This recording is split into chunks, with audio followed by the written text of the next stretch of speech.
C'est El Khadouri qui est maintenant passé en pointe. Hein.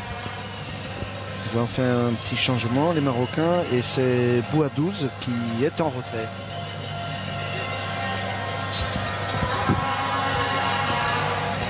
La touche pour l'équipe du Maroc.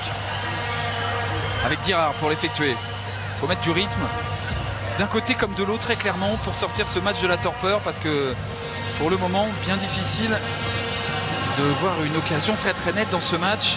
Sakala qui va essayer de trouver Cédric Bakambu. Ce sont un peu des actions stéréotypées du côté de la République démocratique du Congo. C'est vraiment un match frustrant pour Bakambu.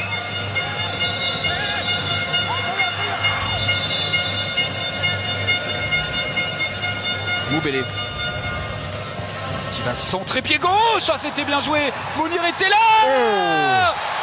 Et voilà un but de Kabalanga. La RDC n'avait pas montré grand chose en l'espace de 54 minutes.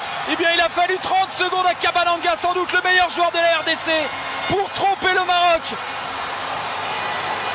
Quelle surprise quand même, hein, parce que le déroulement du match ne laissait pas entrevoir. On est content pour avoir le but. Et le but, il était très joli, avec ce très beau centre venant de la gauche. Il y a eu un poteau, il y a un renvoi du gardien et la reprise acrobatique qui a fait que le Congo peut ouvrir la marque contre le cours du jeu. Kabalanga va peut-être enfin inspirer son équipe. En tout cas, la RDC s'offre une occasion et déjà un but dans ce second acte. Parce que ça ferait beaucoup trop. Mbokani pris dans le duel, en plus il fait faute. Dacosta, sur Dacosta, Benassia qui a relancé. On essaye d'accélérer du côté du Maroc, mais on a bien du mal à le faire. Fajr, bien pris par Moumba. El Amadi qui s'est appuyé sur Boussoufa. Avec Dirar qui fait la différence. Dirar encore qui peut centrer, ce ballon dévié de la tête et qui va revenir dans les pieds. Oh là là. Boussoufa, c'est bien joué la tête. Oh, c'était parfait. Cet enchaînement, Matampi qui repousse encore une fois après un arrêt extraordinaire tout à l'heure. Là, cette fois-ci, c'est encore un arrêt 5 étoiles face à El Arabi. Regardez l'Arabi qui plonge vraiment super bien, qui met une bonne tête, mais Matampi avait senti le coin, il était là, il a fait ce réflexe magnifique. Ça aurait dû être l'égalisation pour El Arabi.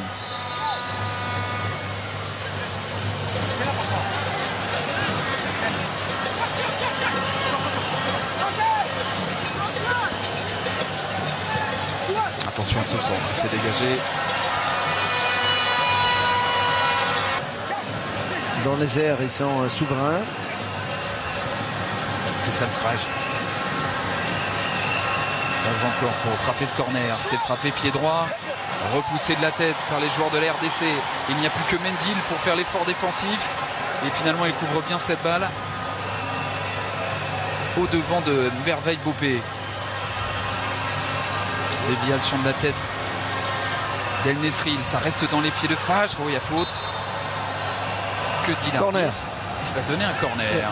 Il faudra le tirer rapidement, hein, parce que les 6 minutes sont est terminé. Passées.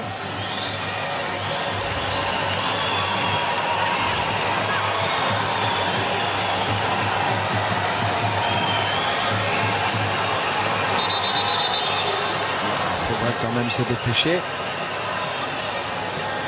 Des duels, il y en a eu, et il y en a encore dans les ultimes secondes de cette rencontre. Tisserand, notamment, avec souvent Aziz Bouadou. C'est encore le cas. Ce ballon qui va être joué de la tête difficilement. El Amadi qui reprend, et ça va mourir juste à côté. Début de l'Ema Tampi. Le Maroc a certes dominé son adversaire, mais le Maroc a été puni sur la seule occasion des joueurs de la République démocratique du Congo grâce à la rage de Kabalanga. La RDC démarre parfaitement cette phase de groupe de la CAN 2017, prend le pouvoir dans le groupe C, et le Maroc et Hervé Renard sont déjà sous pression.